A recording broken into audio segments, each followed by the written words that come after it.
আসসালামু আলাইকুম। আমি ডক্টর রৌনক লায়লা।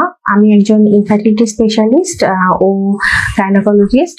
আমি আছি হার্টবিট ফার্টিলিটি সেন্টার ধানমন্ডিতে। আমি আজকে কথা বলবো স্যালাইন ইনফিউশন সোনোগ্রাফি বা সিস এটি নিয়ে।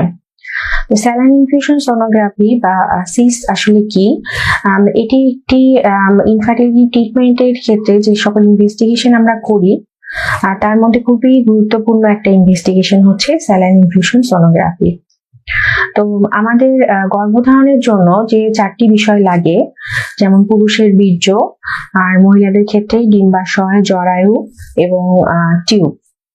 তো এর মধ্যে 3টি বিষয়ই সাধারণত আমরা স্যালাইন ইনফিউশন সোনোগ্রাফির মাধ্যমে দেখতে পারি যে ঠিক আছে কিনা। তবে সবচেয়ে বেশি জরুরি সেটা হচ্ছে টিউব টেস্ট, যেটা আমরা স্যালাইন ইনফিউশন সোনোগ্রাফির মাধ্যমে খুব ভালোভাবে করতে পারি। এই প্রসিডিউরটা সাধারণত কখন করা হয়? এটি সাধারণত আমরা মাসিকের 9ম থেকে 10মতম দিনে করি। এর জন্য আগে থেকে কোনো প্রিপারেশনের প্রয়োজন নেই। পেশেন্ট আসলে আমরা পেশেন্টকে টিউবিএস এর মাধ্যমে, যেটা আমরা জরায়ুর আলট্রাসোনোগ্রাম করি, তার মাধ্যমে স্যালাইন পুশ করে আমরা এটা দেখি যে পেশেন্টের টিউবটা আসলে প্যাটেন্ট আছে কিনা।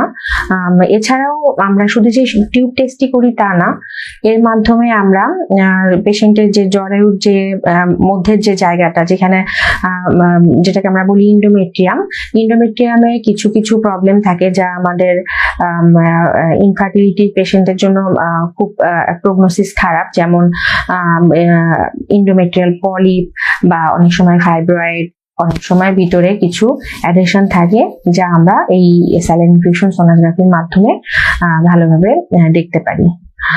এছাড়াও এর মাধ্যমে আমরা যে নর্মাল যে টিউবাল যে রিলেশনশিপটা জরায়ুর সাথে আমাদের ওভারি বা টিউবের যে রিলেশনশিপটা, এটা কি আসলে ঠিক আছে নাকি ঠিক নেই, এটাও আমরা দেখতে পারি।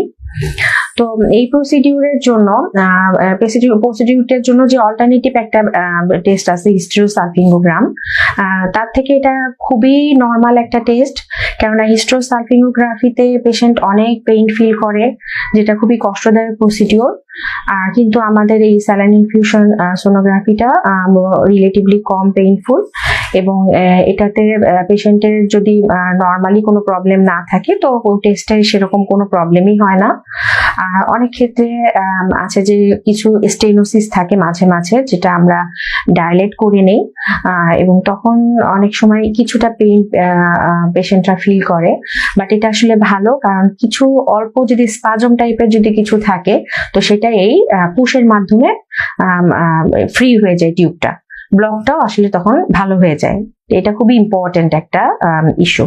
আর এই টেস্টটা নিয়ে অনেক সময় একটা ভয় থাকে যে এটাতে কোনো কিছু কাটাছেঁড়ার কোনো ব্যাপার নেই, বা এটাতে কোনো যে আমাদের কোনো ইনজেকশন পুশ করা এরকম কোনো ব্যাপার নেই, এবং টেস্টটা করে পেশেন্ট কিছুক্ষণ রেস্ট নিয়েই চলে যেতে পারে, এবং এই পেশেন্টের এই টেস্টের কমপ্লিকেশনও খুব একটা নেই। তো এবং এই টেস্টের সাকসেস, যেটা আমরা বলি যে এই টেস্টের মাধ্যমে, ইভ্যালুয়েশনের মাধ্যমে আমরা পেশেন্টের ট্রিটমেন্ট প্রোটোকলটা খুব ভালোভাবে আমরা দেখতে পারি যে আমরা কোন ট্রিটমেন্টে যাব।